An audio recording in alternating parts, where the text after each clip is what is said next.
My dear brothers and sisters in the risen Lord, ordinary season, week 13, day Monday. Soon ripe, soon rotten. One day, a human resource manager met with an accident and her soul went to the pearly gate. St. Peter gave her an option. You can choose your residence for all eternity in heaven or hell. After spending one day in each of these places, she was put in an elevator and sent to hell. When she reached hell, the doors opened and she found herself stepping out onto the putting green of beautiful golf club.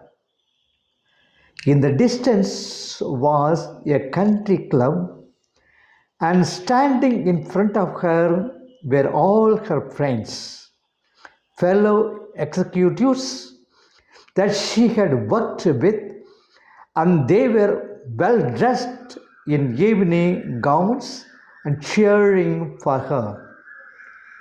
They ran up and kissed her on both cheeks, and they talked about old times.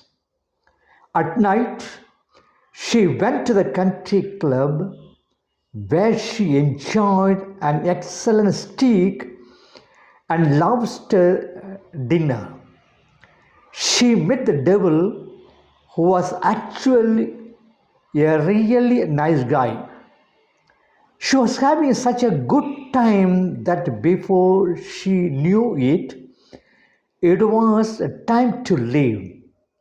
Everybody shook her hand and waved goodbye as she got on the elevator. The elevator went up, and opened back at the pearly gates and found St. Peter waiting for her. Now it's time to spend a day in heaven, he said. After she spent 24 hours, St. Peter came and got her. So you have spent a day in hell and you have spent a day in heaven. Now you must choose your eternity. The woman paused for a second and then replied, Well, I never thought I would say this. I mean, heaven has been a really great and all, but I think I had a better time in hell. So St. Peter escorted her to the elevator, and again she went down, back to hell. When the doors of the elevator opened, she found herself standing in a desolate wasteland covered in garbage and filth. She saw her friends dressed in rags and were picking up the garbage and putting it in sacks. The devil came up to her and put his arm around her. I don't understand, stammered the woman. Yesterday I was here and there was a golf club and a country club and we ate lobster and we danced and had a great time. Now all there is a wasteland of garbage and all my friends look miserable. The devil looked at her, smiled, and told, Yesterday we were recruiting you. Today you are an employee. In today's gospel, two men came and expressed their desire to follow Christ. Kindly note. First note. The scribe who did not count the cost Scribes were learned men in the law and exponents of the same. In the Gospels, they often joined themselves with the Pharisees and were enemies of Christ. But here we find a scribe voluntarily approaching Christ and unconditionally surrendering his life to him. He said, "Wherever you go, I will follow you." Jesus seemed to pour cold water on his enthusiasm. He saw that the scribe was not fully aware of his surrender and commitment.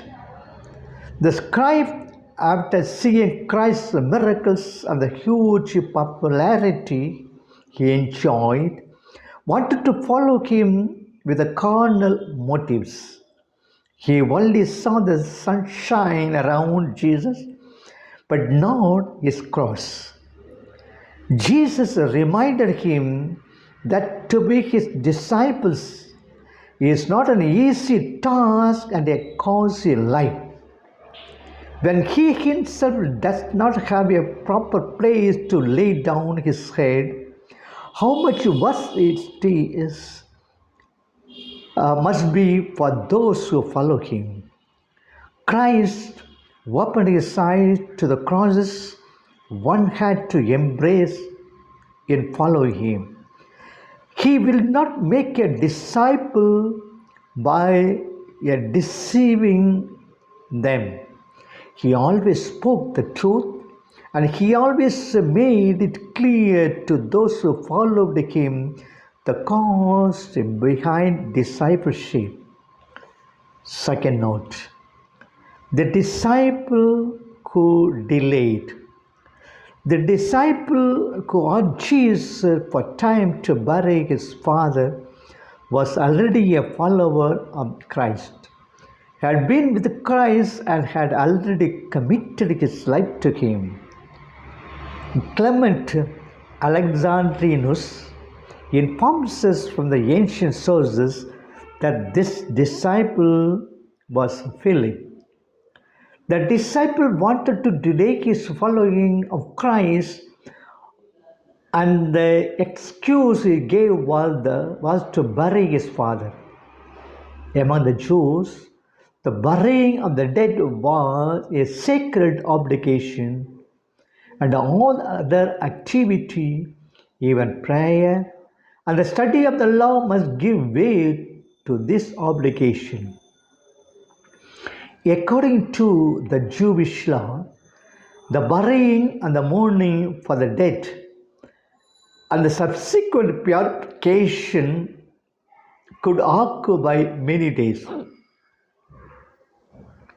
If Christ, being aware of the sacred duty of burying the dead, had still called this disciple to follow him immediately, it only points out to the supremacy and immediacy of his call. The call to preach life-giving words of Christ is more important than the performance of duty to the dead. When Christ calls, all other things must wait. May God bless you all. Amen.